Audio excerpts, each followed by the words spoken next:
বাণিজ্য মন্ত্রণালয়ের শর্ত অনুযায়ী আজ ভারতে ইলিশ রফতানির শেষ দিন। এবার অনুমতির ১২০০ টনের মধ্যে মাত্র ১০৭ টন ২২৬ কেজি ইলিশ ভারতে রফতানি হয়েছে। দেশের ৩৭ জনের মধ্যে মাত্র ১৬ জন রফতানিকারক ভারতে ইলিশ রফতানি করতে পেরেছেন। এর মধ্যে বেনাপোল বন্দর দিয়ে রফতানি হয়েছে ১০৬ টন ৩৪ কেজি এবং আখাউড়া বন্দর দিয়ে ভারতে গেছে ১১৯২ কেজি। ইলিশ উৎপাদন ঘাটতি ও দামের ঊর্ধ্বগতির কারণে রফতানির লক্ষ্যমাত্রা পূরণ হয়নি দাবি ব্যবসায়ীদের।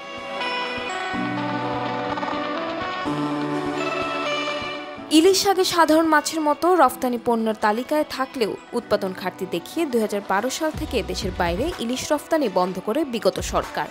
এবছর অন্তর্বর্তীকালীন সরকার ইলিশ রফতানির অনুমতি দিলে গত ১৭ সেপ্টেম্বর থেকে শুরু হলেও শর্ত অনুযায়ী আজ ৫ অক্টোবর রফতানি শেষ দিন।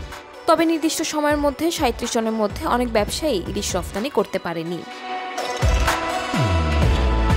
এদিকে সক্ষমতা যাচাই না করে রফতানিকারক নির্বাচন সরকার বৈদেশিক মুদ্রা হারাচ্ছে বলে জানান ব্যবসায়ী।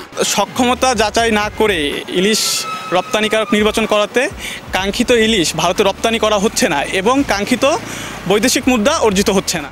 ভারতে ইলিশ রফতানির সময় দেশের দাম দ্বিগুণ বেড়ে যায় বলে জানান সাধারণ ক্রেতা। ভারতে যখন ইলিশ রপ্তানি হয় তখন বাংলাদেশে দ্বিগুণ দাম বেড়ে যায়, তখন আমরা কিনে খেতে পারি না। এই বছরও তাই হয়েছে।